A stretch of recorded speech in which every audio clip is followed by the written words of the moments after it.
Aku ya wis janjane kemropok karo kowe anggere pitikku ilang kok wulune kok neng omahmu. Heeh, pancen aku sing jupuk. Merga aku sengit karo bojomu. Mergane apa? Arep bodohi bojomu blonjo pitik Jawa dibergawe opor. Bojoku liwat ki bojomu omong muni ngene iki. Muni piye? Nek pancen bojoku salah engko tak luputke. Weh lah, Dik Bagong, garwane Dik Bagong arep endi? Golek pitik apa? Wis entek, mbok dibelehke sandal wae muni ngono. Dadi aku ki wong lanang arep dioporke sandal. Mula pitikmu tak colong, urung tak beleh, wis tak colong aku sing ngopor. Ning aku ya ora dosa, mergane kowe tak teri pupu loro kae. Dadi aku nyolong ning kowe ya melu mangan ya dosaku sithik. Sing jeneng wong tumindak kaya ngene tetep dosa. Nyun ngapura ya Mas Gareng. Iya, ora dadi ngapa. Lebur kosong-kosong. Iya, ya. Pokoke kabeh keluputane dilebur saiki gelar jagat anyar. Bener. Dasare bar lebaran tur ya negarane awake dhewe iki bar nglakoni demokrasi besar-besaran, Truk. Ya. Kabeh wis rampung, kabeh wis paripurna. Sing pilihane masyarakat ya kuwi sing wajib diakoni, sing rumangsa nuwun sewu durung dadi pilihane masyarakat ya wajibe legawa. Pancene ya ngono. Upama ana bab-bab sing kurang prayoga ya miturut metu mekanisme sing wis diatur dening negara. Pancen ya bener ngono reng ayah. Iki para alumni SD Candi 3 do reuni nimbali karo awake dhewe. Le nimbali wis setahun luwih. Ya. Ayo diaturake kanca-kanca isih kepareng padha samapta ing gati sawiga ing diri. Ayo. Ana susulan awala reng. Saka sapa? Saka Pak Ponidi Jenggot saking Klaten. Nyuwun gending gubuk asmara. Sing jeneng gubuk asmara ki udu gending, Truk, kuwi dolanan. Ya, sing jeneng gending ki Titipati, Titi Tunda lan sak piturute. Sing nyekar Mbak Elisa. Oh nggih, matur sembah nuwun, mangke badhe kula aturaken. Ya. Lan isih oke pirang-pirang lagu sing urung diaturake. Ayo. Gara-gara iki seneng-seneng, suka-suka parisuka. Ya. Kejaba para penonton ya pancen suasanane adem kaya ngene mula wis suda akeh. Ning aja kuwatir, Truk. Sing nonton streaming isih pirang-pirang. Nek kon nonton langsung upama iki dibiyoke nang kene langsung ora muat nggone. Oh. 3 streaming sing padha streaming. Saka Dalang Sena, saka Nugraha lan saka apa? Dirile Narendra kok Nugraha. Narendra Channel dirile PWKS Jabodetabek. Wah.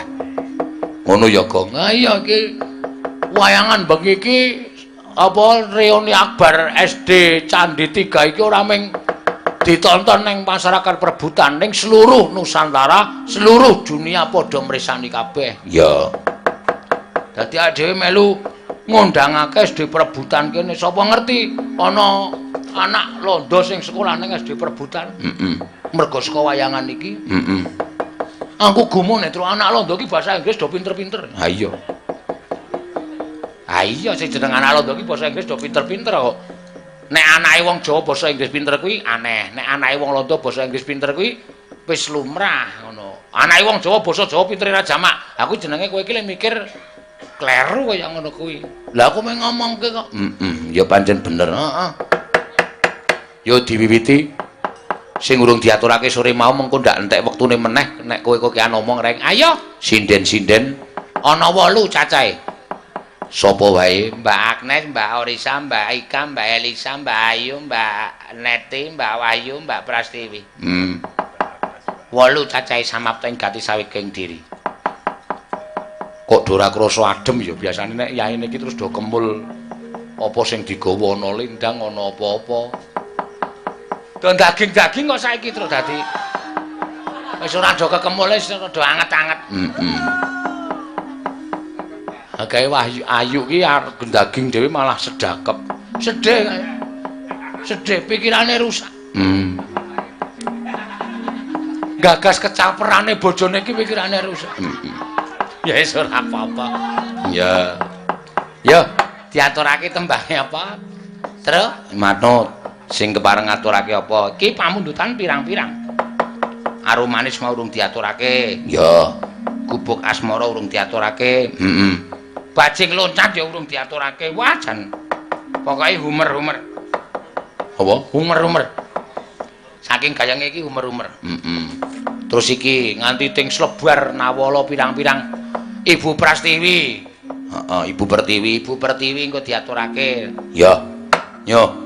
Sing kepenak sikik, sing mat-matan kok gek, sing gayeng-gayengan, sing mat-matan dhisik, sing tuwa-tuwa sing sepuh-sepuh diaturi dicaos sisik. Saka sapa?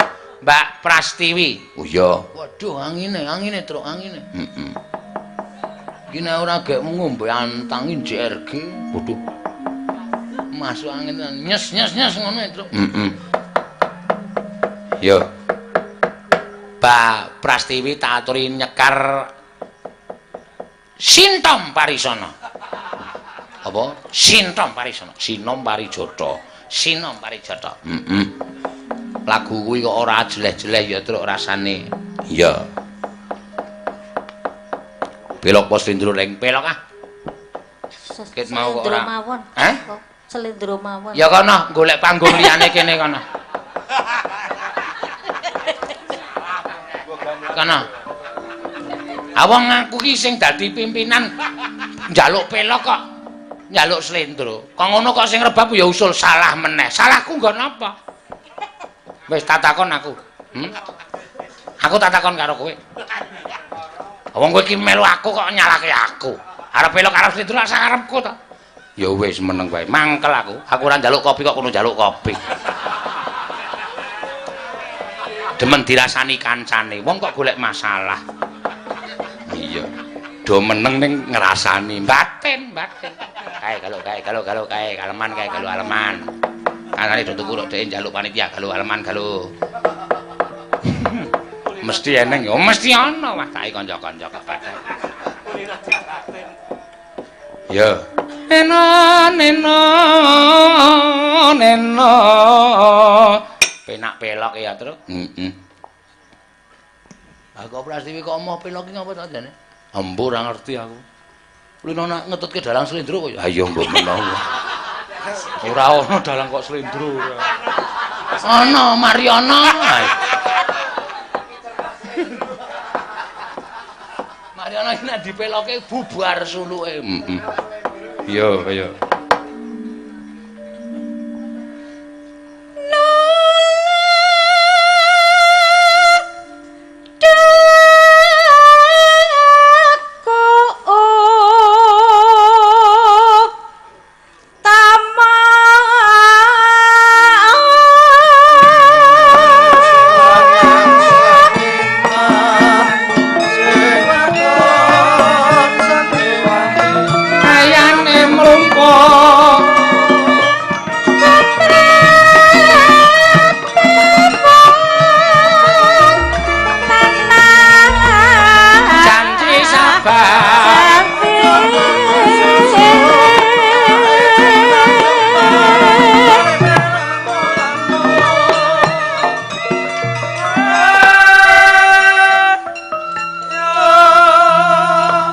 Jane wis tak habis pikir lho, Tru. Tak habis pikir piye?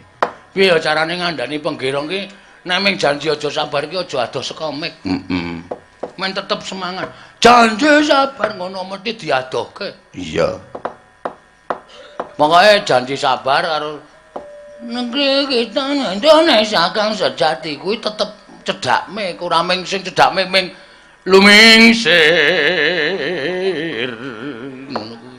Aja sing anyar-anyar tok. Sing kuna-kuna iki ya tetep dihargai. Heeh. Saking apale dadi karo gelang-gleleng. Sapa? Karno. Mesakake Karno. Ya.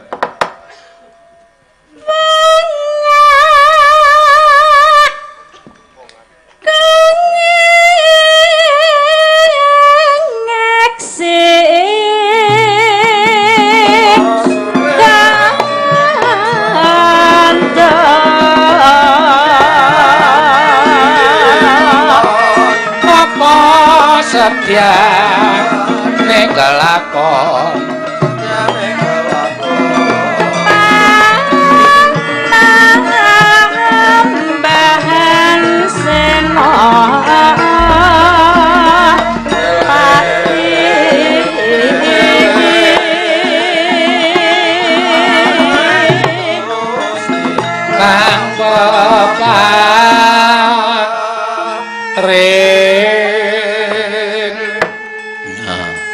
marang Gusti kang peparing. Wong tumitaning Madyapada ki mung sak derma nglakoni. Embane kaya wayang, ora kok jeneng aku ngembake karo sing gawe urip ora. Ning wayang ki dilakoke dalang, mangsa-mangsa mlebu kotak. Wis ra iso piye-piye, ra iso omong, ra iso bergerak. Menungsa ya ngono kalau mangsane sok titik mangsa ning kala mlebu kotak wis remuk. Ra iso piye-piye timbal sing gawe urip. Wayang ya embane wong kaya wong gawe apa terus? Embane kaya wong urip, embane kaya wong urip. Neneno. Ya. Kapati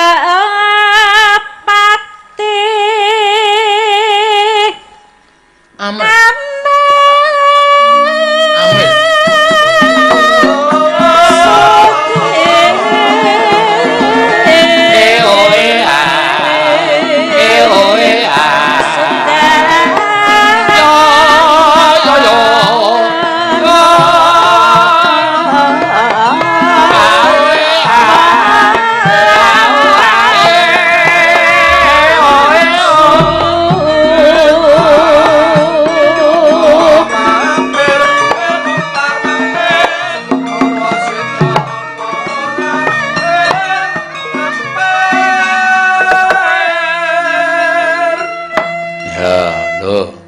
Mampir Mas monggo mampir ki embane kaya wong gedhekke silaturahmi. Lho. Wong urip ning alam padang nek tanpa silaturahmi, wah wis ora penak uripe. Ning nek kebak silaturahmi nek ndi-ndi duwe sedulur, nek ndi-ndi duwe kadang, turta kuwi dadi anjuraning agama. Kudu gedhekke silaturahmi. Bener ya, Truk?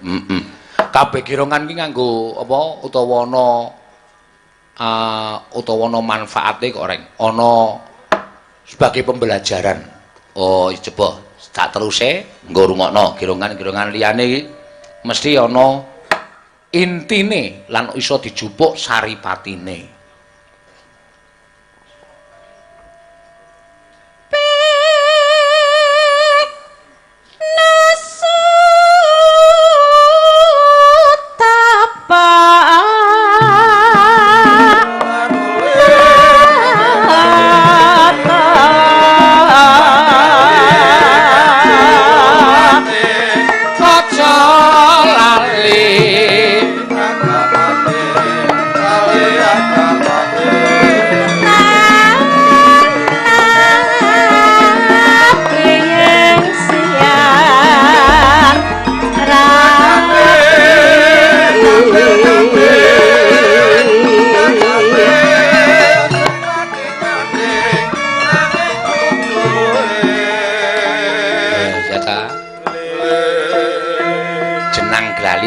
Gulane aja lali karo agamane. Wong urip nang padang kudu ngrasuk agama. Tur kudu wani nindakake marang kewajibane minangka wong sing wis ngrasuk agama. Panembahe kudu dikompliti. Iya. Terus degane kambil gading, bejane sing bisa nyanding, nanging kudu eling. Nek wis iso nyanding ya aja terus gumedhe. Tetep kudu eling. Saya nek sing awak dhewe nyanding karo upamane nyanding kenya utawa putri, terus dhewe omah-omah kuwi kudu eling. Aku wis duwe bojo, duwe anak ning omah. Nyanding ya mung cukup nyanding tok, ora ana apa-apa sing dikarepke karo atiku, muga tak singkirke saka jroning ati. Mbah, jan apik tenan. Tegane kambil ijo, bejane sing duwe bojo, nanging aja loro. Sing jeneng wong garwa loro iki secara lahir iso adil ning batin ora iso, Gong. Oh ngono ya rek. Ya, buktekno nek ora percaya. Mesti luwih tresna salah siji. Nah, ngono kuwi sing ora entuk. Mula angel wong arep duwe bojo loro supaya adil ya lahir ya batin kuwi angel. Nek ora iso nglakoni rasah. Oh iya ya, iya. Ora mung lahir tok, nek lahir wae iso diukur. Kowe tak nek 10 juta, kowe tak nek 10 juta, wis lahir. Kuwi jenenge adil. Ning batin apa iso adil? Ukurane batin ki ora iso diukur cara kamanungsan. Wah, garing jan bengi iki piye to bal tak celup ndas kowe. Ayo kok le mleting. Mangga, terus.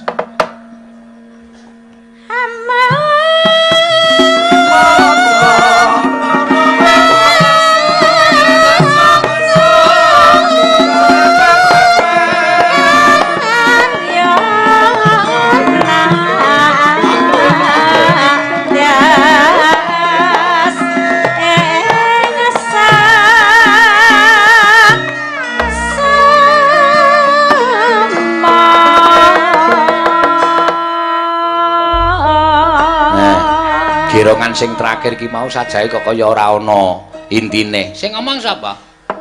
Jo ngesuk-esuk, jo mepet-mepet. Nek duwe kanca, akrab aja keakraben. Lho.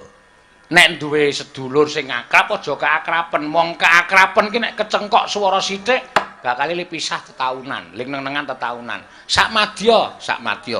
Oh aku cocok karo kae ning aja dumeh cocok karo kae terus apa-apa direngko, apa-apa direngko. Suatu saat nek nganti kecengkok ing Pancabaya pekewuh, ubayane mbalenjani. Kowe lho. Ning ngono kabeh ana artine ya ning. Kowe lho, Truk. Ape ana? Yo.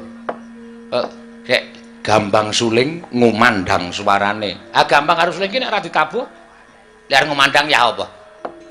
Mesti tetep ngumandang. Kabeh gerongan ki ana intisarine. Nek gerongan menyuruh kae, sikil gajul. Kae artine apa? Aku nggo gajul cengelmu. Kuwi jenenge ki ora gerongan, kuwi mung penggayengan kok. Penggayengan ora. Yo saiki diaturake. Pamundutan. Wit saka ana sing nyuwun aromanis, ana sing nyuwun gubuk asmara. Saka tak koreksi paling akeh gubuk asmara. Nek gubuk asmara iki nek ora sik ika wis ora jos. Nek ora ika wis ora sip ya. Wah ya Karang. Saiki berawal dari penyanyi campur sari. Campur sari lah iki iso nyindenke sapi apike besi. Ewa semono iki nek ora ngadeg ya ora. Wes ora. Kudu ngadeg penonton iki akeh kok. Karo nggo ngilangi ya adem. Ha iya. Bangane jengkerut. Iya. Yo. Jumeneng men. Ketok lagune iki ya los. Nyingkar nyingkur. Lha ngono to bawane. Wah iki lagi top lho, Truk. Heeh. Engko digedruke. Waduh. Digedruke digapakne. Dikendange cara tong tong. Untung tok ngono. Sing ngendangi sapa? Wah, pengendangku sing apa Jaipong iki pancen pinter tenan. Saya kon ngobrak-abrik apa-apa pintere Raja Majama. Ya. Bawani Mbak Ika, monggo diaturaken. Ya, iki aja nyawang ki sing padha request lagu Gubuk Asmara pirang-pirang. Ngapa kok ngene-ngene iki? Asrep, Pak. Adem. Nggih. Aku ya. Hancur ngopo? Ya aku memang madake awakku ndake adem aku ya adem. Kowe iki mbok ora ini cat pikirane ora sing werna-werna datur. Truk. Wong kono aku hawane adem tenan iki miturut HP nggon aku sing anu apa jenenge iki mereke larang dhewe. Waduh. Ameng HP kok mereke larang. Mereke apa? Xiaomi. Apa? Xiaomi nganggo sambel ora? Dublake raimu ku. HP kok nganggo sambel ora? Yo. Nyingkar nyingkur. Cengkoke diunggahke barang. Nyingkar nyingkur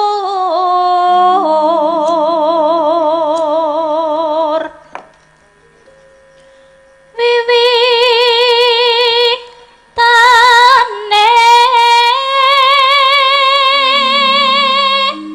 nyingkar nyingkur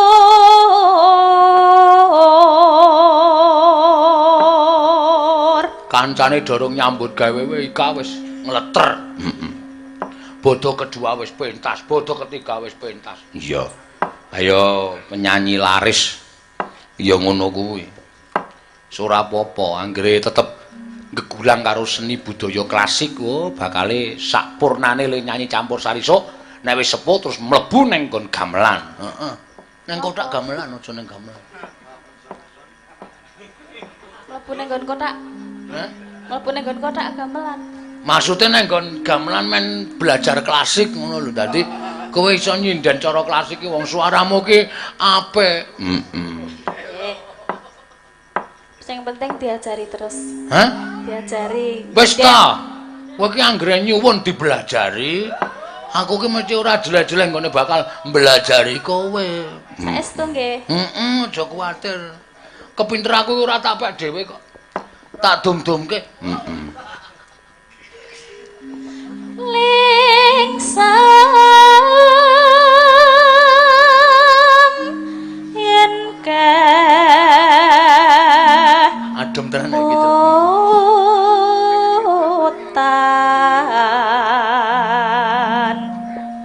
Areng go turu ya hawane adem, go melek ya gigilen. Wah, ayo wis mangsa bedhidhing kok iki. Heeh. Kalau sopirku cangkeme dobahke terus. Men kemringet. Apa-apa dipangani. Nonton wayang mau ora ketok kok terus lambene kaya sapi kae. Ayo men ora ketok adem, apa men cangkeme tok. Lelampahan kang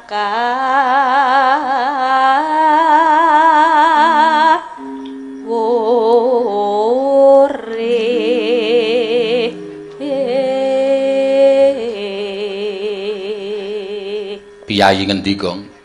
Piyayi Gunung Kidul iki ya Tanjung Sari Tepus. Mula ya le teko nomor 1. Cedhak nyebal metu ngendi? Pojok Beteng. Kadoan, Pak. Kadoan ya mingkari nyebal metu Karangmaja kono jedul Semanu, Semanu Kidul jedul Cewela, Cewela Midul jedul Suralaya. Aku ya ora paham iki daerah kene. Iya. Tresno tulus Nadyan nengku bukas moro ya nenone nanone nano kubo kae boyo monggo yuk yen liwat aku kelingan kubo kae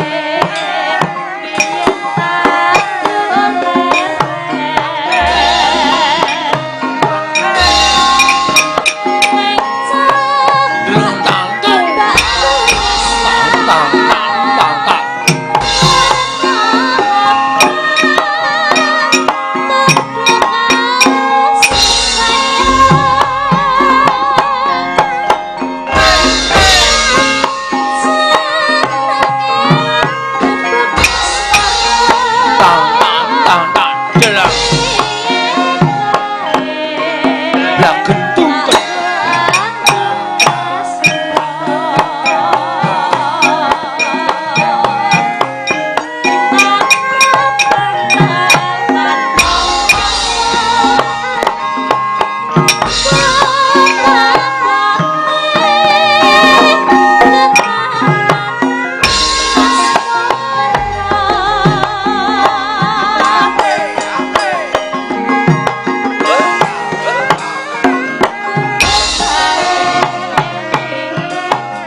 susu to kok saking senengku ya aku anggere semuni apa jenenge nembang Gembos Asmara kuwi gubuk gubuk ya cedetan sajroning ati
temonjo.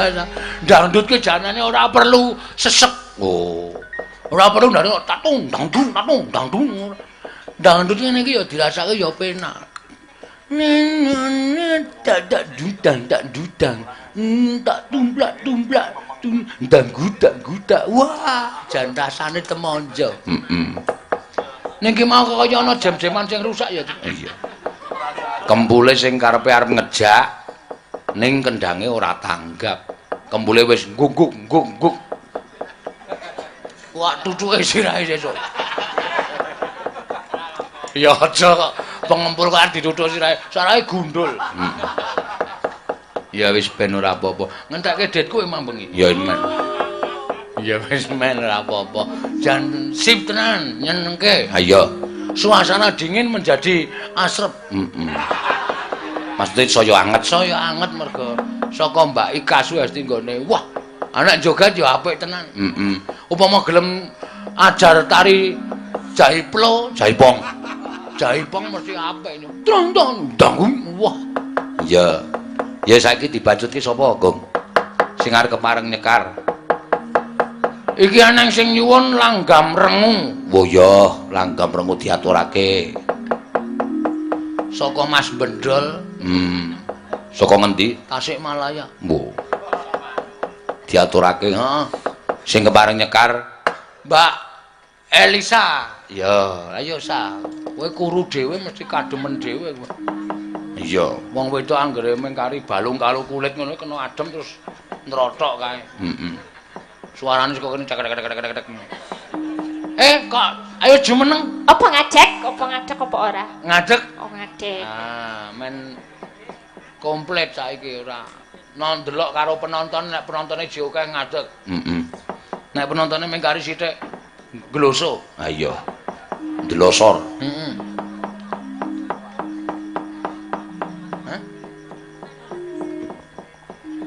Ki mau lagune apa ta? Rengu jarene. Apa? Rengu. Heeh, rengu. Rengu. Iki kok omongane kaya ngono kuwi. Wis angel ditandani ya, Truk. Lambene wis tau tak londrekke bareng ora bali. Dilondrekke. Ha iya ora gelem basa Jawa halus ya wis. Angel ku ditandani wis. Lagune opo? Ya ciri khase dhewe-dhewe kok ya, Gong. Heeh. Ya dibawani, Mbak. Engko terus ana panyunan ya kuwi bajing loncat. Ah, bajing loncat ki sing paling apik. Bajing loncat ki Mbak Ayu. Nek si Neti kae garangan. Ha iya. Garangan meloncat kowe urung tau ngerti lagune to? Anyar iki. Lagi digarap iki. Apa ana garangan? Nek si Wahyu kae nomor lurus kawetan kae wirok mencolot. Wirok mencolot iki ora ono. Yo. Memanise merati.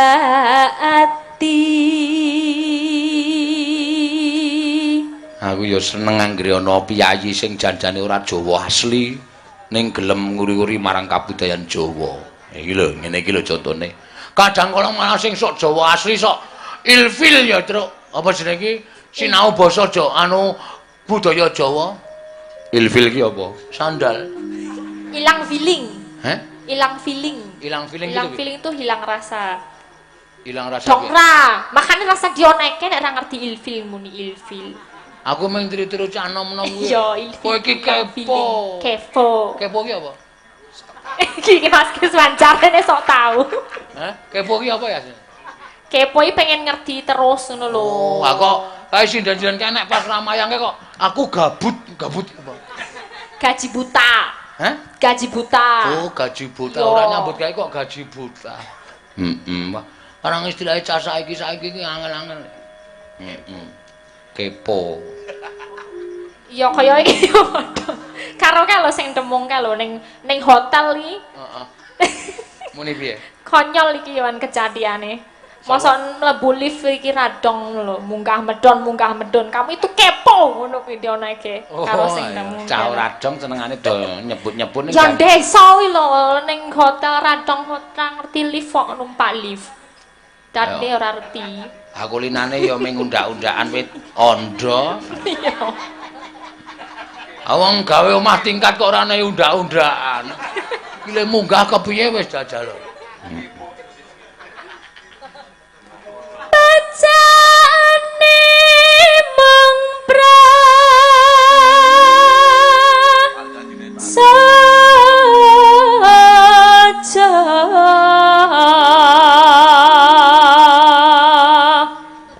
Neno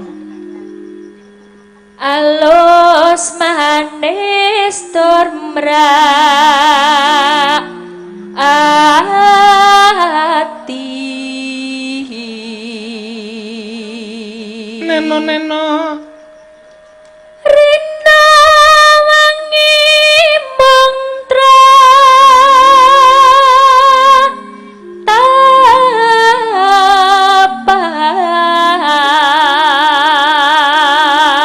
Nah jane cengkok-cengkoke sih kaya anu piano ya, Tru.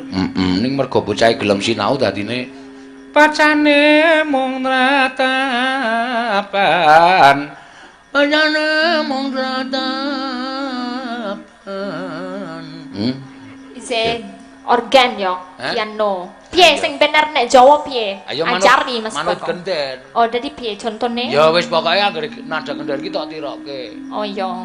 Ngono kuwi dadine cengkoke kudu Jawa tenan, ora ana nada-nada sing mambu piano.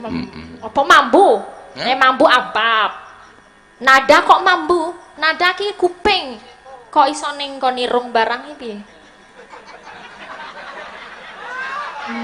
Maksudnya ngene lho, nadane iki sing padha nada gender iki aja nada piano. Kowe soalé iso kulino nyanyi nek ning omah, lho. Dadine nadane gender tok ilangke ngono, ora perkara kuping. Lamun carane mambu, nada kok mambu, nek abakmu kuwi mambu. Nek nada ya ora mambu. Itu lho. Wis kuwi, aku nek omongan ro iki jane arek emosi lho. Aku iki sikatan dina ping 16 ya. Sikatan kok dina ping nganti untuku protol bareng. Tunake apa-apa mambu keparat. Mentang manting tanjena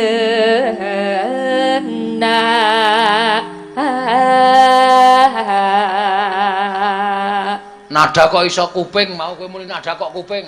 Alasane apa? Kan pakai ini frekuensi yo. Kanggo getaran. Saya ngawur. Kok iso ngawur? Sing ana frekuensi ki ning radio. Lah ya radio lek ngrungokke nggo kuping, mosok nggo matane. Ya nggo kupinge lah. Mutiara ora kowe. Tetep kalah kowe nek karo Risa, anu Elisa. Oh, ngrungokke nganggo mata. Radio ki ya lek ngrungokke nganggo kuping. Nek kok nganggo frekuensi. Frekuensi ngerti ku ming radio. Monggo midhangetaken radio Chandra Buana frekuensi 1500 kHz megahertz ngono kae. Aku iki kok dadi tekan frekuensi bareng. Wis rasa tok bantah kowe kalah nek karo Kalah, frekuensi getaran makanya diomongi hertz. Hertz kuwi dienggo getaran kaya nek panjang ki sentimeter meter nek getaran kuwi hertz. Wah, makane sinau. Ayo salah nek jeneng getaran iki nek nggon aku ya jreng jreng jreng getaran. Kae gitaran kok. Oh beda to, beda ora. Goblok ora. Wis nek nggon ngelmu kalah karo dheke kowe. Wong kowe ming S1. S1 e bilek. S1 e bilek. Heeh, wong sing tak pangan prongkolan kok ta. Dikletak ngontone. Dikletak. Iya. Sira kang mas duh wong bagus.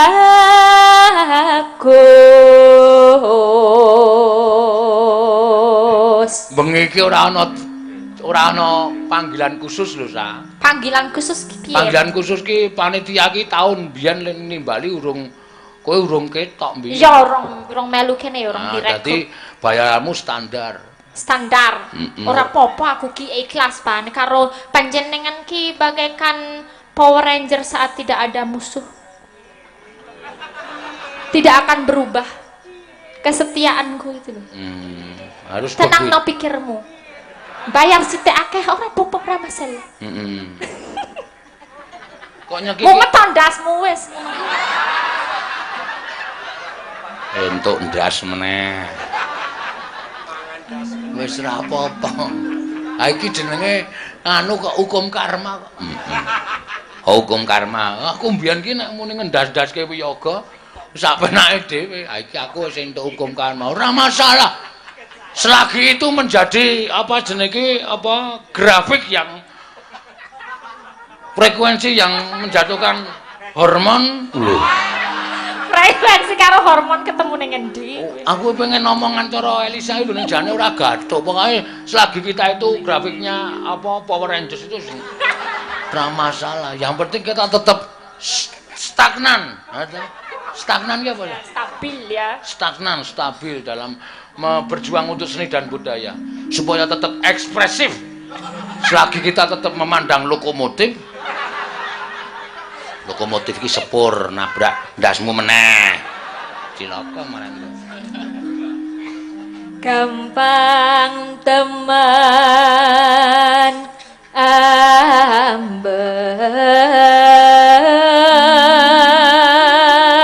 Bidur. Beda.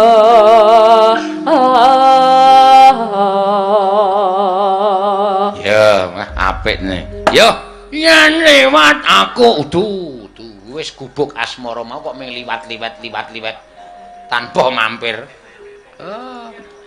Sajake katon rengu wonten apa niku bilih sampun dangu. Kowe apa ning ngapal? Nenaka ngaten sakniki pun benten. Nana sampun bosen. Wah, enak banget.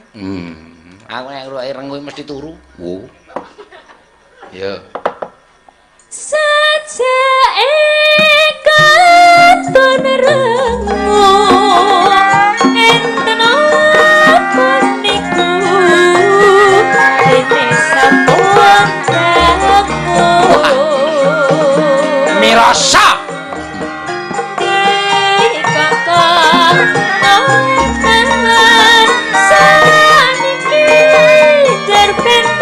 Apa pancen sampun bosan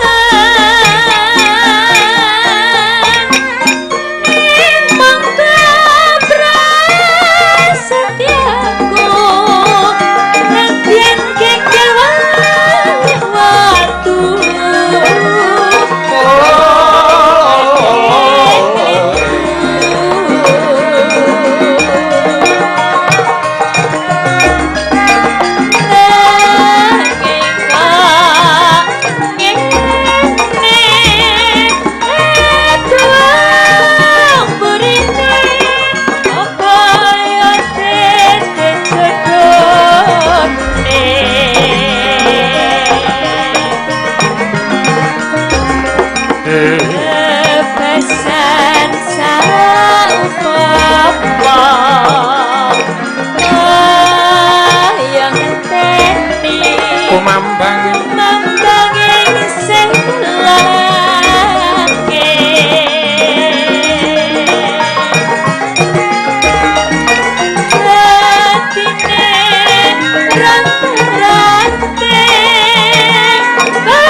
bareng ditambahi gender penerus ya kepenak ya reng wajan.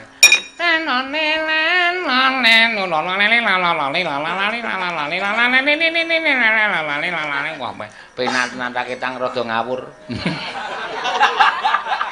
Ya ora. Ngawur ora. Penak tenan jeter wah lumayan tenan, Truk. Heeh, wah janam. Sesuk tambah wong meneh, Truk. Ya.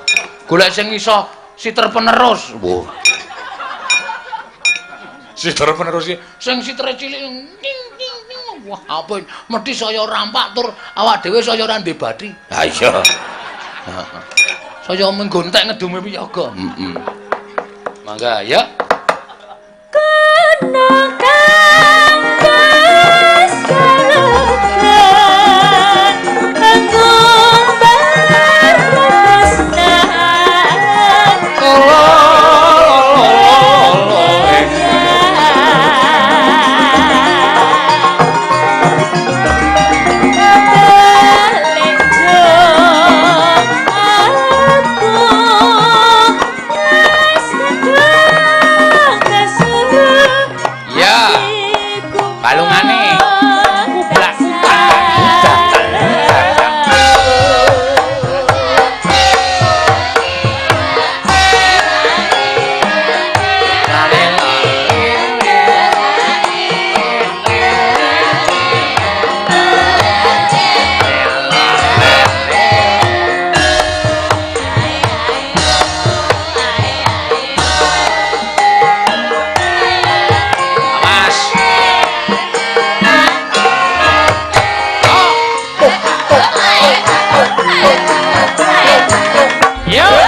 Mam bisa menghina nimis.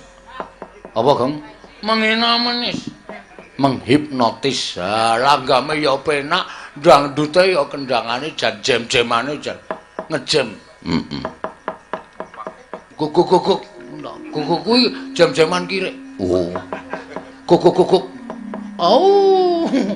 Heeh, wah jan apik ki mau. Ha iki sing ngaturake sing ora gagrag Jawa. Wo, gagrag Pasundan. Heeh. Gagrag Pasundan ki sing kepareng ngaturake sore mau ana pamundutan ya kuwi bajing loncat terus. Ndak nganti aja nganti kari. Ya, diaturake Mbak Ayu Purwalestari. Ya. Men kepareng ngaturake bajing loncat. Heeh. Coba kaya ngapa? Gunung Galunggung. Ayo yuk. Berdiri, Pak. Berdiri sama tinggi berdiri sama rendah. Iya. Wah, kacamatane dicopot saiki. Pusing, Pak. Hah? Pusing. Oh, kacamata ora pas kok tok nggo. Mine pira plus pira min pira kuwi dipaske ora tuku kacamata kok ming nang ngambar toko. Ora padha karo mripate. Nganggo kacamata sing ora nganggo min plus wae ana. Lah kula men, Cik. Ayo nganggo kacamata sing ora marai mumet ya ora nganggo min plus ana. Kacamata apa? Kacamata jaran. Malah kon nggih kacamata jaran. Yuk, pripun? Ayo le mlaku meng lurus terus. Wong kacamatane nang iringan. Yo diaturake bajing loncat. Gunung. Yo. Iki men para rawuh ana sing ngerti artine apa ora, men padha dimidhangetake. Yo, mergane basa Sunda ki angel. Yo. Sumuhun kumaha di dia? Ya, wah kowe malah ngerti. Matur suhun. Dan kok pinter ya, Pak? Lho, lahiran Sunda. Oh. Kowe iki lahiran Sunda to? Wah, asline aku asline lahiran Sunda. Ngendi? Cibaduyut. Oh. Cibaduyut ki nggon sepatu. Ayo, aku ki anak tukang sepatu. Oh. Ayo. Ya, gunung tartekke nek do radong. Oh iya. Wong namung basa Sunda wae kecil. Coba. Gunung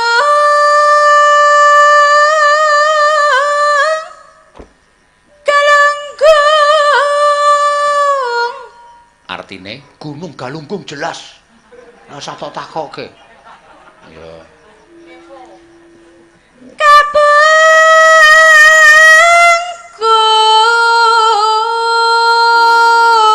Kapungkur artine nang mburi. Nang mburine Gunung Galunggung. Wah, pinter ngono kok. Kepiye domonge lahiran Cibaduyut ya? Oh. Ya.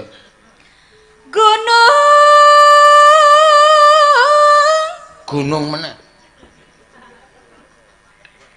Sumedang Ketunjang. Gunung Sumedang dadi gununge loro. Oh. Gunung Galunggung karo Gunung Sumedang. Kuwi jajar gedhe cilik to. Wah. Ketunjang. Kuwi arep nang Gunung Sumedang kuwi ndelala Ketunjang. Oh, terus iki tenan lho iki dirungokke tenan lho. Ora percaya, artekno dhewe. Iya, percaya. Terus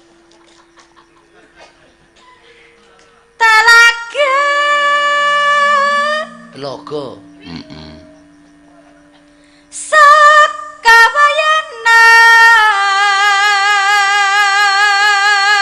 Sangkawayana sakayange. Oh. Sokawayana. Ora usah cerewet ki meneng wae. Lha kula niku bener ke lho, Pak. Ayo sungkawa apa? Soka. Hah? Sokawayana. Sokawayana ki jawane sakayange.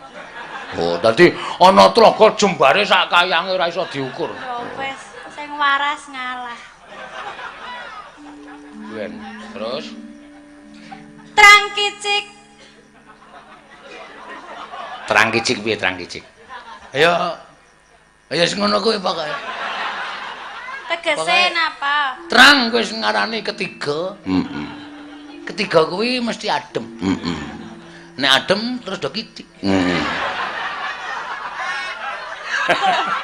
Kula kok dereng paham. Wis kowe nembang ora perlu paham. Sing paham ki aku wong Cibaduyut kok. Di tengah gua. Terang kicik di tengah gua. Wis ora entuk kon. Kok sak ketemune gandenganane ning tengah gua ya ning kono. Apa boleh baut? Buat. Terus Tunungna. Dunungna ki apa, Gong? Nggone. Oh, dunung ki nggone. Kandhane ngeyel kok. Do ning tengah guwa abeteng. Ha iya. Ora ngerti nggone. Dunung nak. Mboten beto senter. Ayo ora nggawa wong kesusu aku. Masa disenteri. Ben ketok. Ah iya, dalane nang guwa ki men ketok. Terus Bola pundung turis sungkurulan sungkan. ulah pundung ki apa, Gong? Pundung ki nek Jawane unthuk. Oh. Ora ana wong tak kepras ndase kowe. Unthuk piye? Weh, pundung ki tegese metungul ngono to. Dunung nak di mana ulah pundung. Nah, pundung ki unthuk. Kecekel unthuke. Nah. Tu disungkur. Disungkur ki terus di ngenake.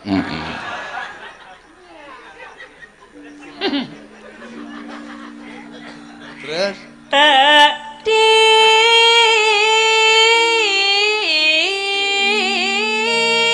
oh. Tadi ki apa? Tadi ki asline saka tembung gedhi. Oh. Heeh to. Dadi tekan Sunda dadi tedi, nek asline kene gedhi. Oh. Untuke gedhi. Ha iya. Terus, ayo terus kowe rasa maido terus. Niku kula mboten maido. Nah kok menjep-menjep ora?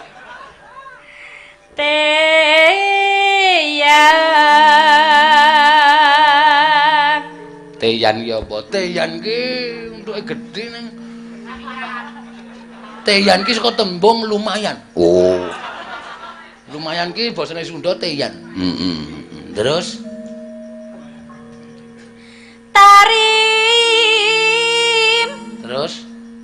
Tarim. Nah, iki bareng ketemu untuke terus nyeluk kancane. Rem ta rem?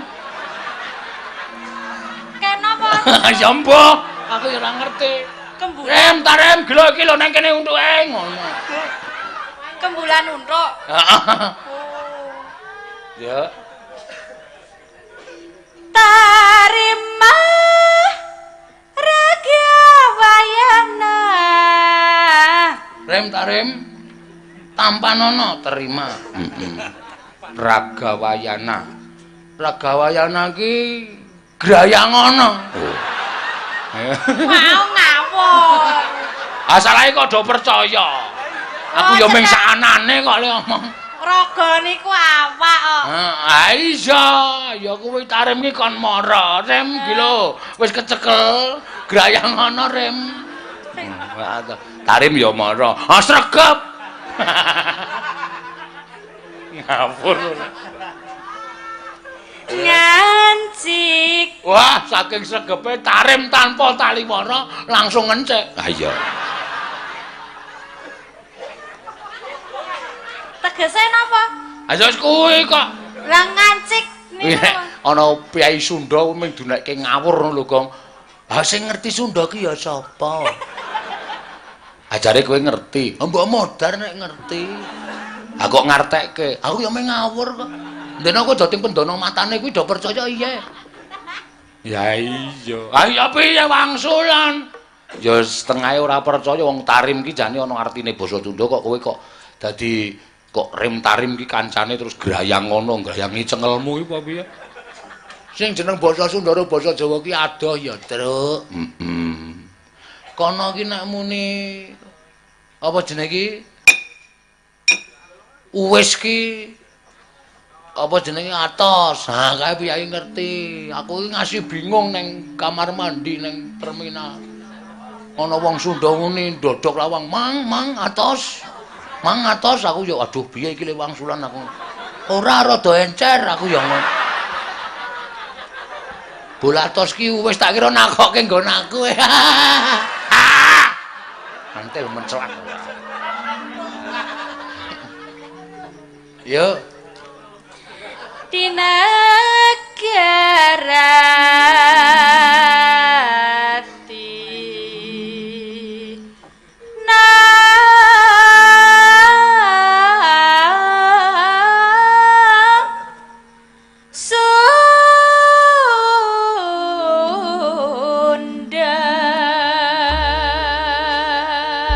Ya, di negara Sunda.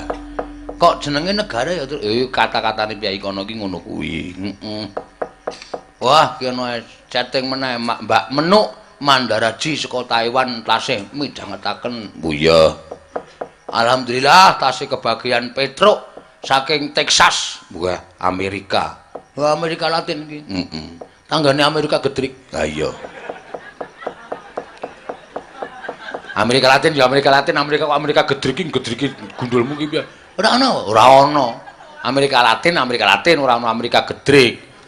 Lurus ana Amerika liyane barang senengane ora. Saking Kulon Progo. Oh iya. Ki ketoke piyai brik-brikan saking kula Juliet Sulu 12 Hotel Romeo Papa. Weh, lah kowe iso basa. Aku tukang ngebrek mbiyen. Weh. Papa Alba dari Alba Romeo. Mengkaja kudung badi udara ngono kae. Lagune sapa? Ayo wis lali aku lagu kuno banget Gong. Kuwi ana sing urung lahir kok wiyaga iki. Papa Alba dari Alba Romeo. Delta Union West. Itu apa? Iya, apa? Ora dong. India Tenggo. Artine duit. Kok mengarmoni duit kok ndadak. Yo. Ning nang nane na ning ya. Wah aku jan sesasi nglakoni puasa iki jan lali ro gending. Oh. Jangan puasane full mboten, Pak? Ngece. Padake aku. Aku ki nek sing jeneng wis muni poso ki hari pertama sampai hari akhir. Aku ndilalah bojomu teko nang nggon aku. Hari ke-10 ki. Wis jam 4 kae. Kene Pak, lingguhan kene ngomong-ngomongan ngenteni buka ro udut-udutan ngono piye. Lho jenenge ra puasa niku. Ha ya kuwi sing marai aku batal. Kowe iki ora amdune ra niat ora. Ya mangga.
Kendange jaipong, balungane ya apik ya.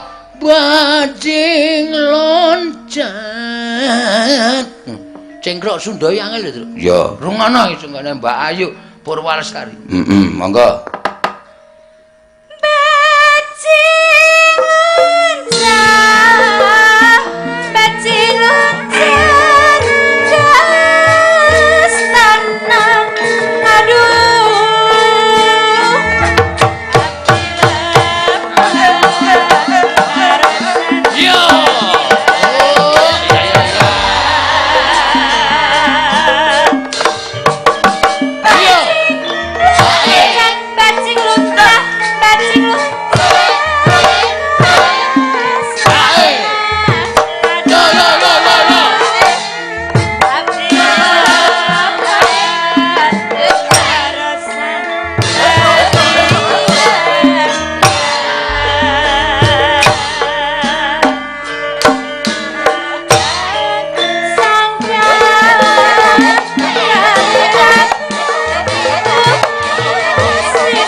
cengkok Sunda diunggahke mesti rampunge. Oh.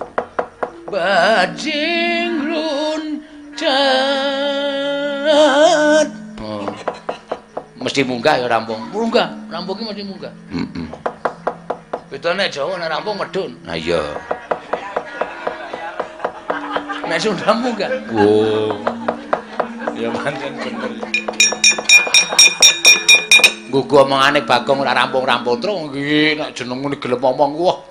Wah sirah kaya kebek kae kaya ditokke kabeh. Iya. Ning ya ngono ya, Tuk. Kripik tela. Aduh. Kripik gedang, kripik tela, sithik edang waton rata. Ya. Nyuwun pangapura nek ana luputi awake dhewe sak kanca ya truk mingkari ngrampungke lakon. Heeh. Pak Sutarno Wirawan lan sak kabeh para bapak-bapak alumni SD Candi 3. Ya. Muga-muga tansah pinaringan kesarasan lan para bapak-bapak guru sing padha ngastu ning Candi SD Candi 3 uga pinaringana penggalih ingkang sabar ingkang ikhlas nggone nuntun marang para generasi peneruse bangsane awake dhewe nggone ngangsu kawruh ngudi ngelmu. Ya, pancen ngono, ya. Sowan Ndara-ndara Pandhawa, aku arep ana atur sing tak aturke. Ayo, Bapak ya wis disiki. Ya. Janeng yaning talaka kadilanget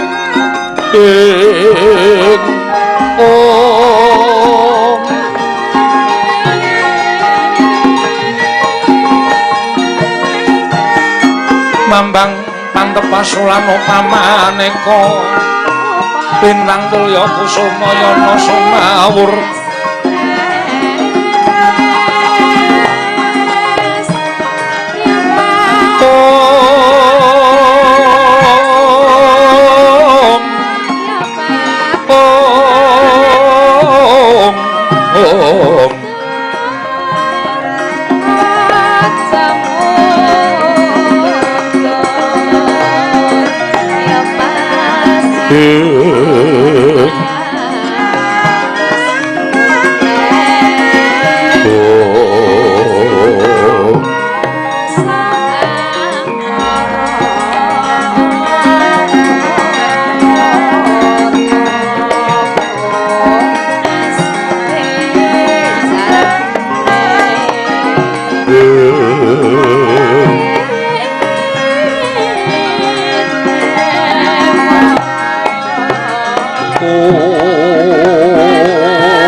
Yat langening kalanggiwan aglar pandaan muncar tinon lir kekonang surem sorotetan padang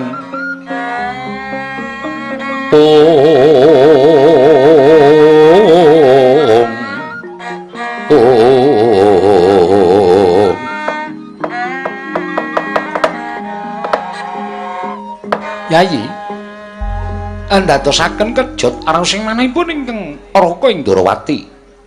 Dene rika lenggan sak mangke paduka Yayi Prabu kepareng amiji dhateng sowanipun ing Raka ing Ndarawati. Kepareng Wambabarana wonten wigatos menapa Yayi? Koko Prabu estine manah namung badhe nyara wedhekaken dhateng wujuding pasumpenan ingkang linampan dening ingkang Rayi Ngamarta. Wujud pasumpenan kados pundi? Mugi andadosna ing kawunengan Koko Prabu nalika semanten wonten ing madyaning pasumpenan kula menika kadidene amethik wujudipun sekar ingkang wonten ranipun cacah gangsal namung rumaos kejut manahipun ingkang Rayi Ngamarta dupi sekar menika kala wau kula jundhukaken wonten ing talinganipun ingkang Rayi Ngamarta dumadakan tanpa sangkan wujudipun ron gangsal menika kala wau teka gogrog setunggal satemahang gagangaking Koko Prabu pasumpenan menika werdinipun kados pundi? Nyuwun sewu. Mboten namung kula badhe andhur dhateng para paduka Yayi Prabu namung menawi paduka Yayi Prabu paring dawuh babagan pasumpenan menika kala wau werdinipun menapa? Nyuwun sewu. Ing mriki wonten satunggiling pamomong ingkang langkung pana menawi kedah ngonceki wujuding pasumpenan kelinampan dening paduka Yayi Prabu Darma Kusuma. Sinten Koko Prabu? Mboten saged kejawi namung Kyai Semar Badranaya.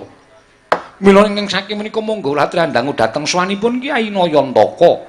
Kakang Semar ora usah dadak ngambali apa kang dadi aturku. Kakang Nayantaka mestine wis priksa sarta wis midhangetake apa kang dadi aturing nata Ngamarta. Kyai Semar mara gage werdekna kahanan iki. Nuwun sewu. Kula mboten badhe amerdekaken dhateng pasumpenan kelinampan Ndara kula Puntadewa. Namung kula sowan nganti anak kula Petruk.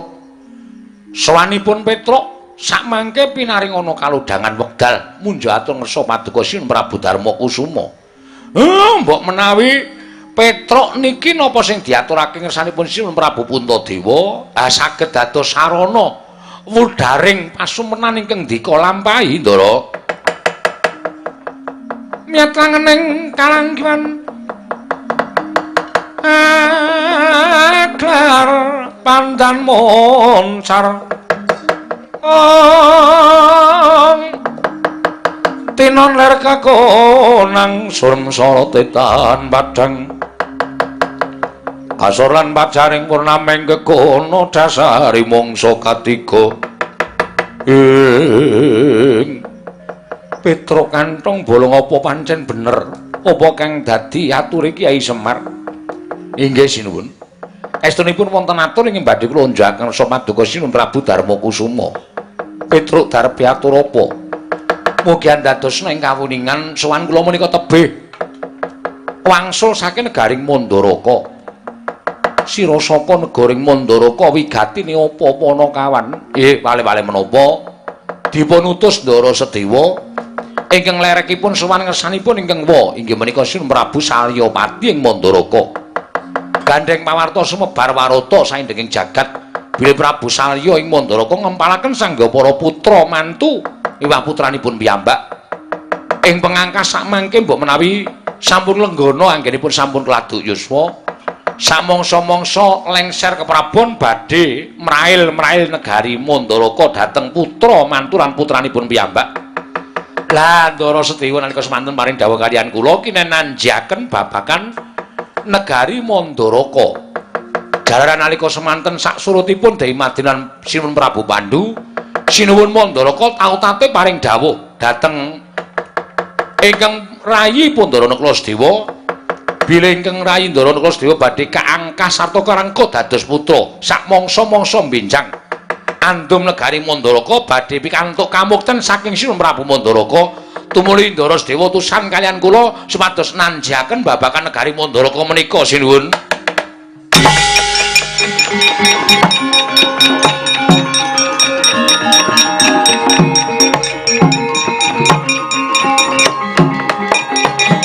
Perkara mangasa menyang ambreng kati karunaning kaswasa dosang Ganda Astratmaja lang lalu mangolati Surya mangrang sang wayah humya samara waryanto ing Petro dalem den apa sing dadi aturmu mau ora ngaya wara Petro niku ora tau goroh kok Ndara.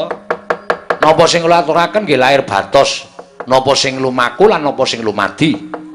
Yen pancen ngono bener, kowe suwaning negara Mandaraka dikongkon karo adiku Sedewa supaya nanjake kamukten negara Mandaraka. Leres den menika sing lumampah. Lan kula sowan badhe matur sanipun Ndara Sedewa. Wah, caedan. Sedewa. Kula nun paring dawuh Kakang Mas. Wah, maju mrene, Sedewa, maju mrene.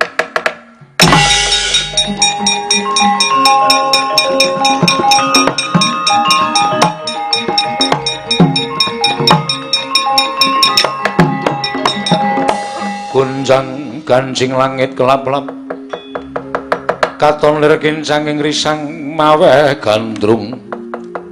Ing tak takoni aja mbok tutup-tutupi we prasaja karo Kakangmu Jodipati. Nggih, kula mboten badhe wantun dura kaliyan Kadang Werda. Apa seni kandhake Petro mau bener? Inggih. Inggih piye? Inggih sastrinipun apan kepara nyata mekaten nanging nuwun sewu Kakang Mas, sampun lepataken dhateng kula.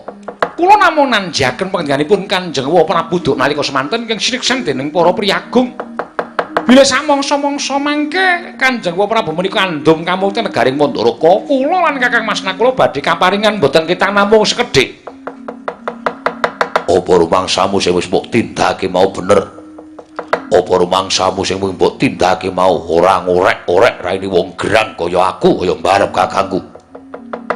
Kowe bayi wingi sore yen arep duwe gawe sarta arep duwe gegayuhan tarena karo wong tuwa. Aja nguku karepe dhewe. Apa kakangmu kurang gone menehi kamukten karo kowe?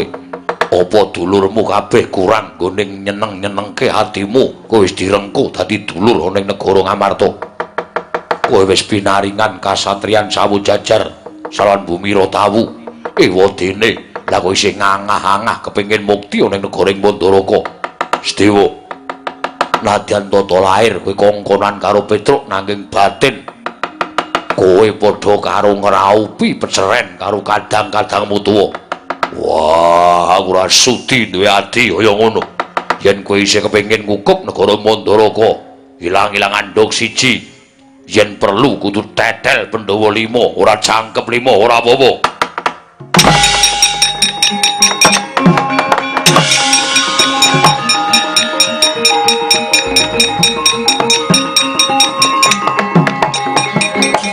Werkudara, ora pisan ora pindho lah kok dadi nggonmu ngrampungi perkara kaya mengkono. Ora mengko to dhisik, Werkudara? Nggih. Yen kowe ora daksya karo adimu ki piye to? Ya pancen bener. Yen ditonton saka batin pancen kuwi bakale memirang marang para kadang sepuh Si Adi lan Nyai Prabu Darmakusuma nanging coba to pitungen. Sedewa kuwi ana benere. Senadyan ana lupute nanging uga ana benere. Wong niate mung bakal nanjihke perkara diparingi lan ora kuwi gumantung marang Kanjeng Paman Prabu Salya. Sing jeneng wong nanjihke kuwi eneng benere. Ora kok banjur Sedewa ngangah-angah kuwi durung karuan nanging nggonmu nampa ature Petruk iki mau terus mbok anggap Sedewa ngangah-angah pengin njaluk kamukten negara ing Mandaraka. Wong nyatane ya durung karuan. Pramu nanjihke to Petruk? Nggih, ning nanjihke.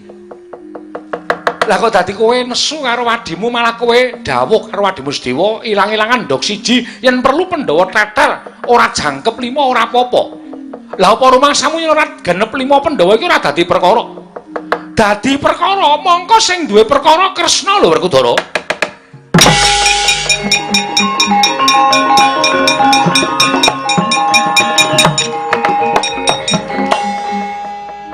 Wah. Terus piye? Lah, ngono to. Enten-enten raming terus piye to? Mula kula niku matur napa anane nyanyi nampa ya njur sak. Nampane niku waton didahar wutuh ngono lho. Beras kok dipangan beras.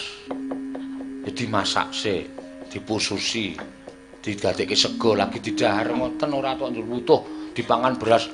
Ha kemlotrak. Mlotak ndasmu. Petruk kuwi rasa omong kuwi ngapa to? Kula ya sak orane melu ngelekke to. Yen wis kaya ngene iki piye coba? Awat-awat kono adimu ragil. Yen nganti pupus sing pangarep-arep uripe iki mengko kriwikan dadi grojokan gegoyon dadi tangisan Werkudara.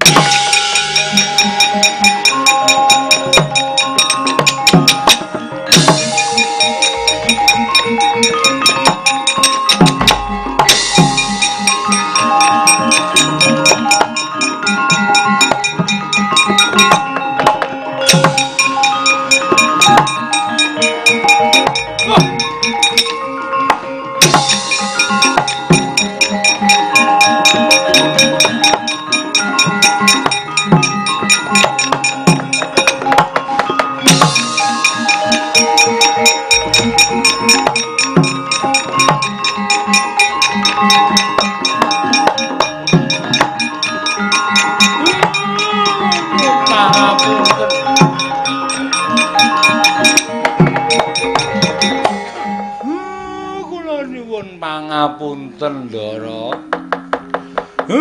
Merga lambene Petruk sampeyan ditundung kalih Keng Raka. Ngapunten nggih, Den. Lah kula niku ya ora tau goroh.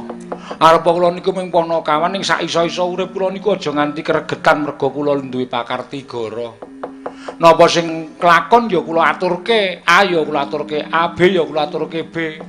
Monggo ndak dikira sing boten-boten. Kowe iki nek goroh sithik ngopo ta, Tru? Hah?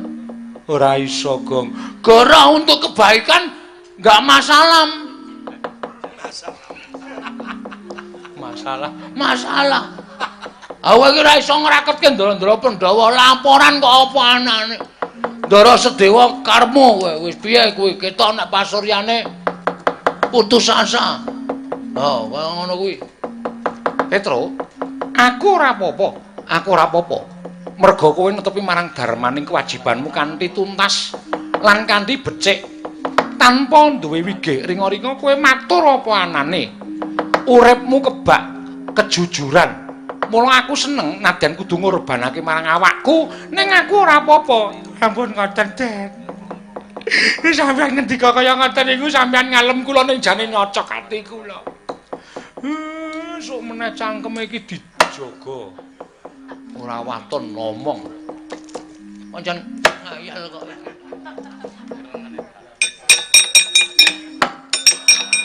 Lha aku tok gajul.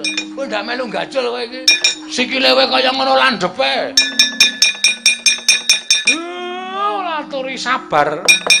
Yen ora dianggep dening para Pandhawa, gunane apa Sedewa urip ning alam padang? Yen ora dianggep peranganing Pandhawa 5. Wastra lungset ing sampiran sarah mungguing lautan tak golek dalaning pati aku kae. Ampun, Ndara.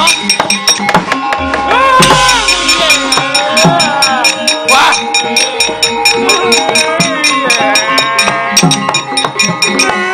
Aku sing salah, Pak. Aku sing salah. Semeneh iki ngomong iki nganggo utek. Lah sak penake dhewe oleh aku sing kleru. Aku ora iso ngomong karo kowe to. Pira bara iki ngomong iki nganggo disane apa kowe ora cobloko. Ha kaya ngene iki dadine kriwikan dadi grojokan. Geguyon dadi tangisan. Heeh, Kang. Oh, dituthuk kok meneng bae. Sing tak tuthuk ki ndasku. Ya sorry Pak ora ngerti ya karang padha dedeke. Kena sirahmu to, Pak? Wis metu getahe. Nyun ngapura ya, Pak. Pancen Bu Agong iki ora ditangisi ndaramu ditututi. Yen iso diprenggake becik pono nggih.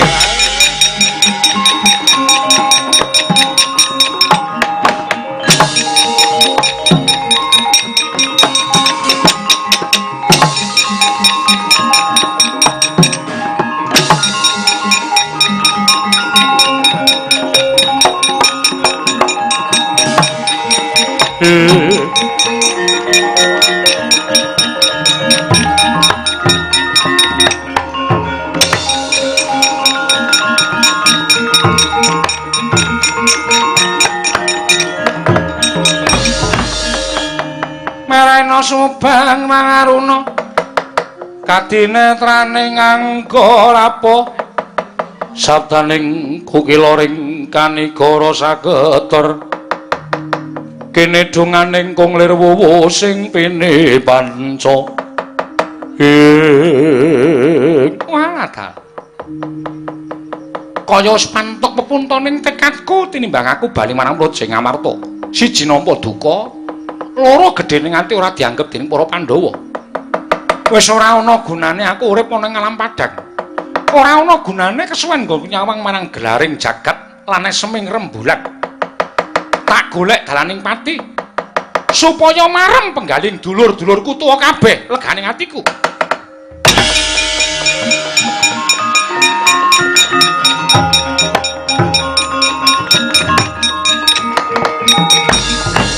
Yata laruta saking Gudha Sang Kurakala yen namatosa Sang Sri kocap nalika semanten Puspanto kepuntoning tekad Sang Sediwarsa pados margining pejah parandene pareng dewa dereng keparengake Pandhawa gotang sawiji ingkang tumiyup saking Dirgandara nenggih pandhita ing Pandhan Surat Sang Begawan Ganda Pranowo Sumulur saking Dirgantara lan ingkang garwa mrebet yungganing Sang Sedewa kagiat kadra wekasan.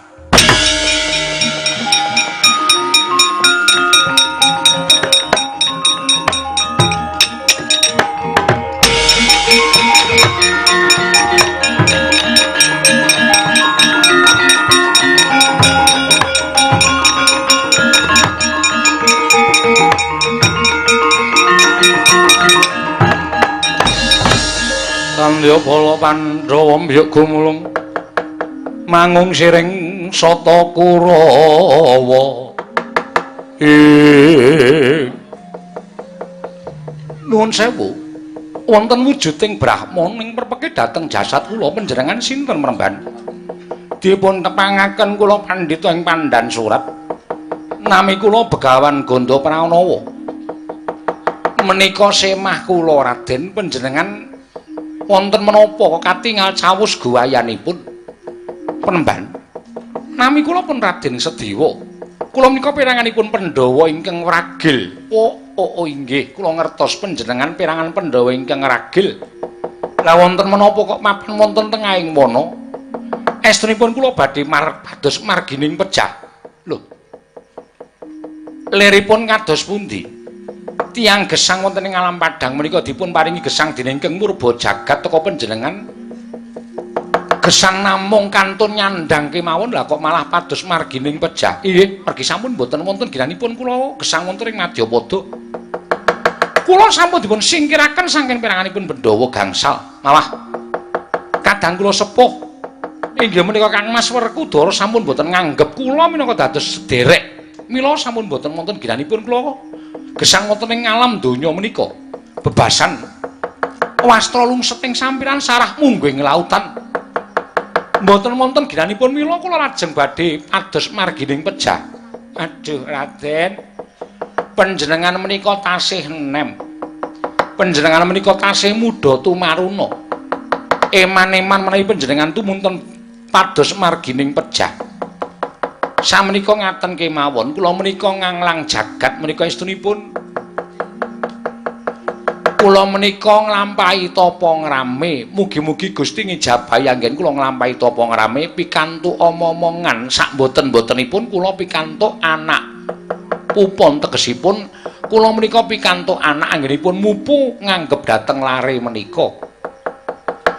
Jengandika Raden badhe pados margining pejah krana lerekipun sampun boten gadhahi sederek.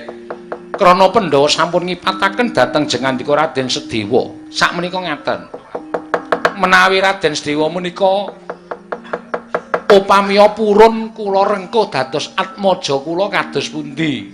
Menika mujudaken setunggiling kanugrahan tumrapipun ingkang abdipun Begawan Ganda Pranowo. Penemban kula menika satriya.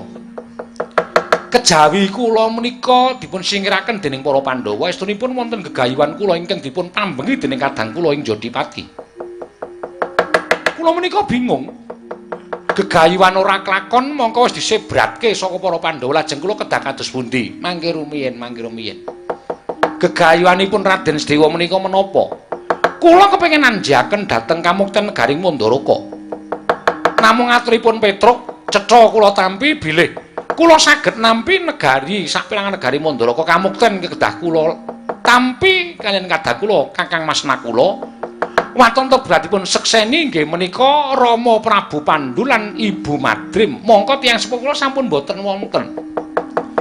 Lajeng kados pundi anggen kula saged nuruti menawi dados panyuwunipun Kanjeng Wahing Mandaraka. Raden panjenengan paring dawuh kemawon kaliyan ingkang Wahing Mandaraka sagah. Lho, sagah kados pundi? Sagah mawi seksi Prabu Pandhu lan Dewi Madrim. Lajeng caranipun kados pundi? Mangke kula ingkang budidaya Raden.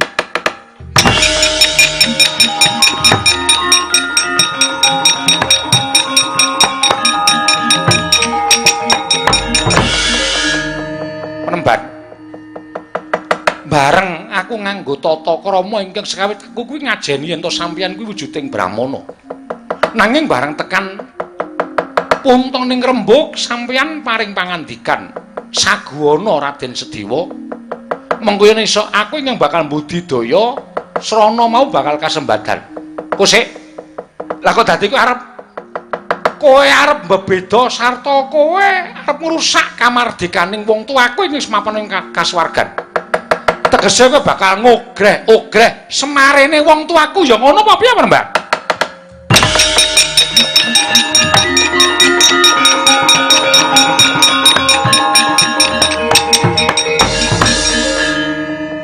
Saking ngrika kula rungokke kok kaya sampeyan madoni tiyang Kakang Semar.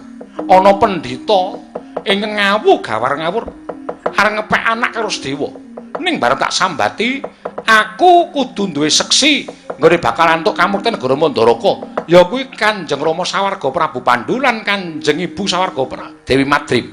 Lah kok pendhita gunung nang nung iki paring dawuh karo aku, dheweke ingkang bakal budidaya. Tegese dheweke ingkang bakal ngogreh kasuwarganing wong tuaku. Aku ora trima, Kyai Semar.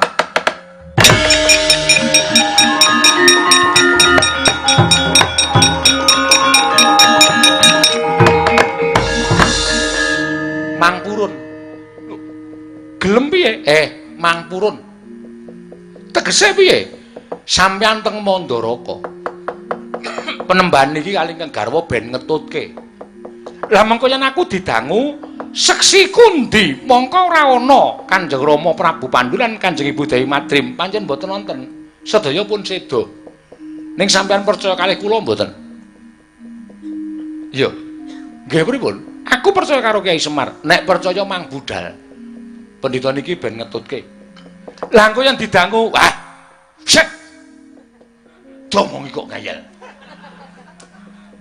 Ora usah sampeyan bingung didangu. Pun mang manut kula nek mboten manut niki mengke kalau dangan niki semingkir sampeyan gelo. Ngono Kyai, nggih.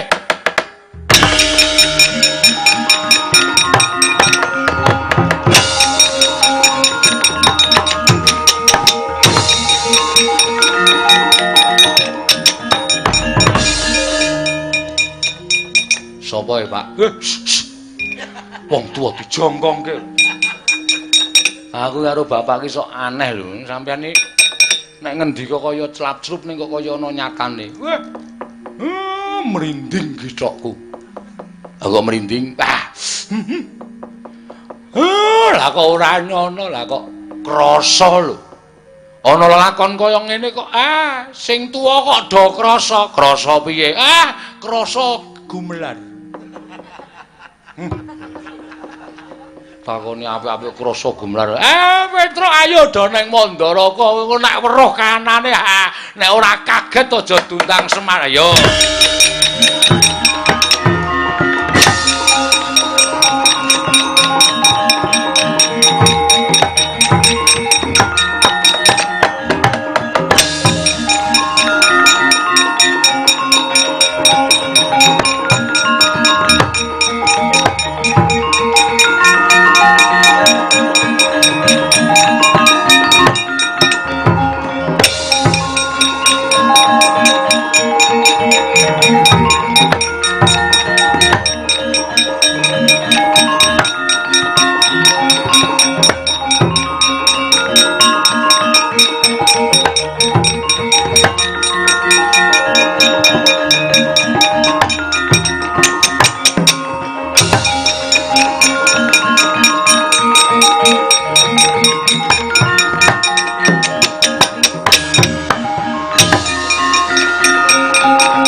Langening kalangguan aglar pandan moncar tinon lir kekonang surem sorotetan padang kasor lan pajaring purnameng kekono dasare mangsa katiga. Wah Sedya Raharja sapraptamu. Inggih pangestunipun Prabu minantu ing Suka Basuki kemarin kula ngaturaken sembah pangabekti kula kunjuk. Ya tak tampa.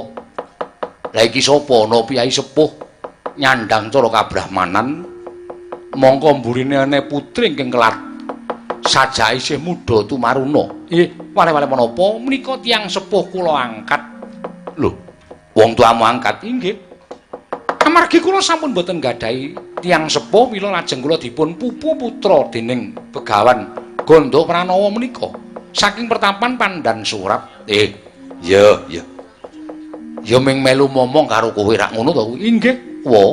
Lah terus wigatine namung badhe nanjihaken babagan kamukten ingkang sampun nalika semanten wonten wiyos ing pangandika Paduka Prabu Mandaraka. Bilih putra Paduka pun kula Sedewa samangke badhe nampi kamukten negaring Mandaraka mboten kitang namung sekedhik. Mila kula nuwun sewu gandeng kula menika estunipun sampun boten gadhahi tiyang sepuh. Wonten pundi purukipun kejawi namung sumendhe dhateng pangwaosipun Kanjeng Prabu Mandaraka. Kula nyuwun dawuh. Wah dalah. Setemene ngene nggih. Ewuhaya nggonipun wa bakal matur sarta paring pangandikan. Merga iki ana dawuhing kadangmu sepuh ing Ngastina ingkang sakawit rembugane sejatine aku bakal maringake kamukten marang sira anakku ning merga saka pamuthahe anakku lanang ing Ngastina anak Prabu Duryudana kanthi dawuh aku kudu maringake sarta menehi wujuding negara Mandaraka ora ketang sithik kanggo kamuktenmu lan kakangmu Nekula. Waton kudu ana seksine mongko seksi sing dijaluk sing disuwun dening anak Prabu Ngastina seksi mau ya kudu wong tuamu dhewe. Yai Prabu Pandhu apa dene Yai Madrim?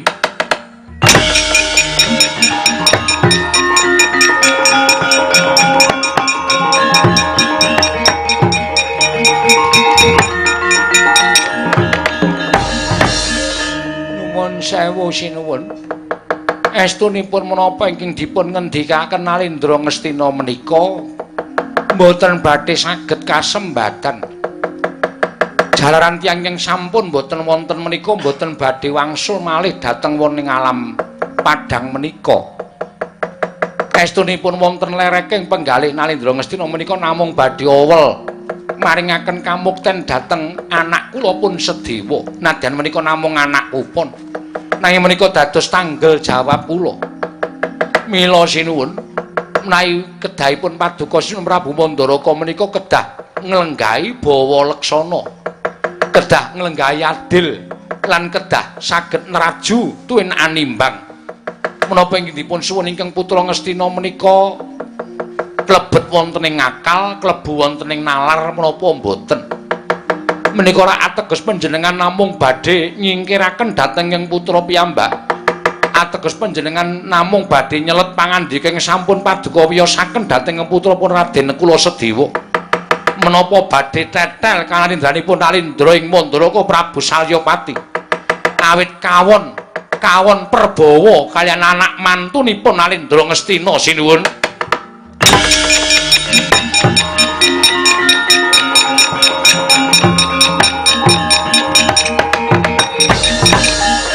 Dalah jagat dewa Bathara. Wah. Saksuwene urip ora ana wong sing wani nguman-uman karo Nalindra Mandaraka. Lah kok jebul ora kaya sakgedagan iki. Salyanata ing Mandaraka diunek-unekke karo pendhita gunung. Pandhita ing Pandhan Surat jenenge Begawan Ganda Pranawa. Apa kira-kira kowe wis rumangsa pinter? Lan apa kira-kira wis bisa ngerampungi perkara iki? Perkara aku Sora Prabawa karo anakku mantu pancen tak akoni. Dasare negara Mandaraka iki kalah Prabawa karo negara Ngastina. Lan apa sing dingendikake dening anakku Nalindra Ngastina iki bakal tak lakoni merga anakku wadon wis dimuktekke karo Ratu Ngastina. Mulai ana kawula ana Nayaka ingkang padha ngrasani Prabu Salya ki wong sing ora adil, Prabu Salya ki ratu sing ora jejeg.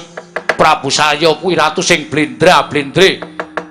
Kaya banyu tumpang godhong sente, upama aku ora mireng, aku ora apa-apa. Yen nganti aku mireng, mesti bakal tak tugel gulune. Klebu kowe. Klebu kowe. Kowe pendhita bengkanane. Nadyan kowe arep mbelani karo anakku Sedewa, nanging merga derajatmu ora padha karo Salya. Tanggep kowe menungsa sing mamak mumuk mripatmu. Ora ngerti tata krama. Kang mangkono bakal tak patrapi pidana ingkang sak traju lan sak bobot lawan kleputanmu. Ganda Pranawa.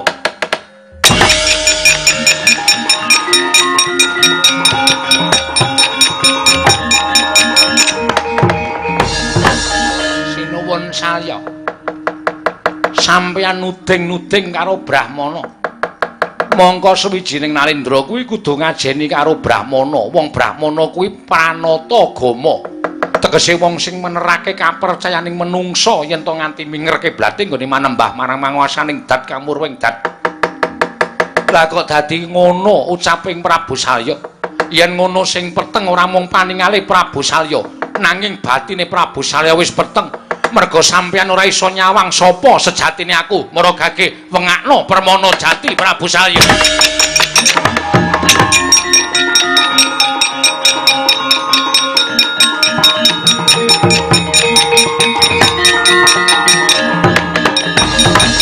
Loh, wah, Yayi Prabu kula nyuwun pangapunten. Oh, padha mati ya.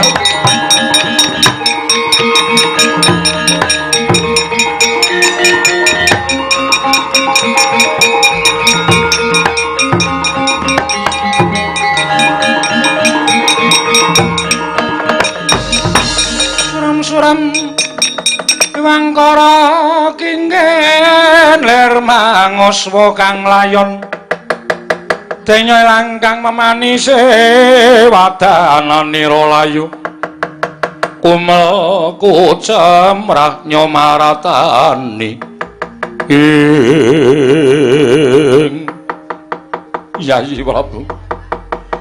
Yayi Prabu, sepira kula putaning pun Kakang nyuwun pangaksama. Yayi Prabu, Yayi Prabu Pandhu, kula nyuwun pangapunten Yayi Prabu. Koko Prabu Mandaraka samangke sampun cetha bilih menapa ing dados pepanggil reruba ingkang dipun aturaken dening anak kula pun Kurupati sampun saged kasembadan. Kula aturi ningali lan aturi mas paosaken kula ingkang rayipun Pandhu kelawan Yayi Madrim sampun prapta wonten negaring Mandaraka. Kula suwun Kakang Prabu Mandaraka netepi dhateng pangandika ingkang sampun kawiyos. Sampun ngantos cinacating jagat pinaya ing sesami, kula namung kepengin muktekaken dhateng anak kula pun kula kelawan Sedewa Kakang Prabu.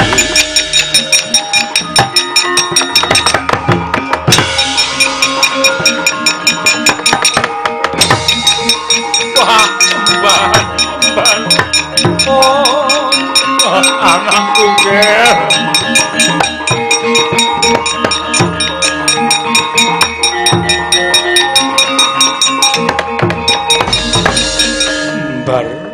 aku njaluk ngapura. Jebul senadyan kowe wis ora duwe wong tuwa, ora duwe bapa lan biyung nanging tansah jinangkung dening wong tuamu ketitik. Syarat srana ingkang mesine ora bakal kelakon nanging nggonmu temen. Nyatane bisa kelakon. Yayi Prabu Pandhu wong tuamu katon sumunar tejane kelawan adiku wadon Madrim. Mbar. Sesuk upama wakmu ing Mandaraka iki wis lengser ke Prabon. Wakmu Mandaraka iki siji lengser ke Prabon, loro aku wis tekaning pati sedheksen dening jagat. Ora ana ingkang dadi ratu ing negara Mandaraka kejaba mung anakku ya kuwi Turasing Madrim, Nekula lan Sedewa dadi adipati kembar ana ing negara ing Mandaraka.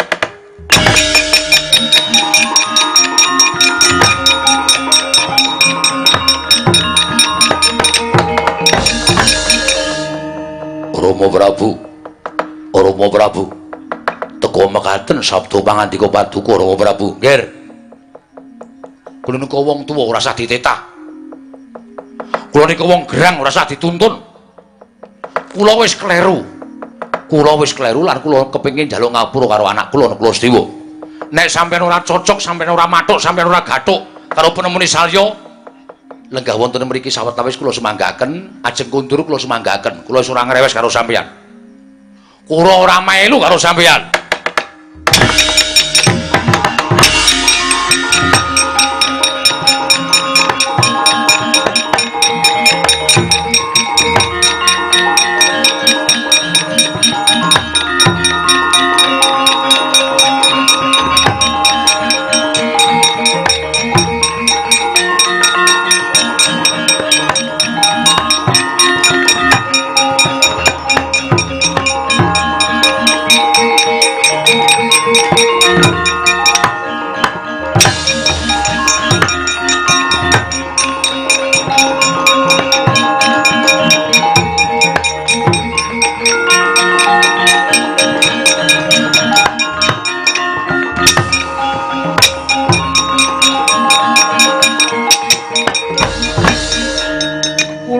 Sowan Maman. Nggih. Anak Prabu Ndarawati. Salya bapakku aku sing sowan. Werku Dara. Iya. Kula sing sowan Ndara. Lho, Semar. Nggih. Lho iki Petruk. Nggih. Wis aja nglucu meneh Petruk. Engko ndamel kedawa-dawa wektune. Sowan kula sore karo esuk niku ya beda ya. Nek esuk ngene iki wis napa perlune kok dadak. Weruh ora kowe mau tak jak nonton saka kadohan sing dumadi ning Datulaya negara Mandaraka. Wah. Sapa Pak mau kok kaya putih ana asape kebule. Kae mau pangejawantahe Ndara Pandhu. Lho, kok ora upacara? Pandhu sapa? Lho, pramuka. Ndara Pandhu Dewayana. Oh, karo garwane sapa? Dewi Kunti isih iki. Garwane sing nomor 2. Dewi Madrim dadi seksi Ndara Sedewa nampa kemukten negara ing Mandaraka. Paham? Senengane kok. Rada adoh ngono. Neng kuping ki mak slenget kok. Lambe kok kaya ambulan. Padake sirine cangkem kula nggih. Werna-werna mawon. Kaki Prabu Ndarawati, wonten dawuh Paman. Dina samengko wis padhang jagat negara Mandaraka. Wis ora bakal nyawang marang sapa wae, ndak tetepake lan netepi ugemane apa sing wis tak ngendikake. Lamun Sedewa lan aku lho besok upamata sing jeneng menungsa kuwi rak gumantung marang purbaning Hyang Mahanasa. Iye. yen to aku wis titiwanci netepake leleh keprabon lan manjing Brahmana apa critane sesuk mengkono Mandara kuwi tak paringi karo Nuklasdewa. Oh inggih ngestaken dawuh. Yen ketratase aku durung lengser keprabon, aku tekaning pati mbuh kanthi cara sing kepiye lan kanthi lakon apa nekula Sedewa ingkang kudu ngrengkuh negara ing Mandaraka. Oh inggih ngestaken dawuh. Kos-kosan wingking kula nggih, Den. Mbuh, ora caturan. Kula urusane, ora caturan karo kowe. Ngono kowe tak tanduki kowe ngarep banyol wae sak penake dhewe. Bener, Petro ora usah ditanduki. Ayo. Mlumpuk nang rombongan sing gampang guyu. Sing angel-angel ora usah dadi campur. Betem-betem urip kok dienggo serem. Mula Seksenana inggih ngestaken dawuh. Sira ingkang pengawak Sang Hyang Bathara Suman ndak anggep disekseni dening para Jawata inggih kula nekseni Werkudara. Ya. Yen pun Kakang lali elingna. Ya ngestake dawuh. Syukur. Nek sedaya pun ketingal padhang, sedaya pun ketingal terang benderang. Mugi-mugi benjang malih sinuwun Prabu saya sampun ngantos kalimput. Lan menapa ing sampun paduka ngendikaken kula nadyan boten dipun dhawuhi ugi nderek nekseni Ndara.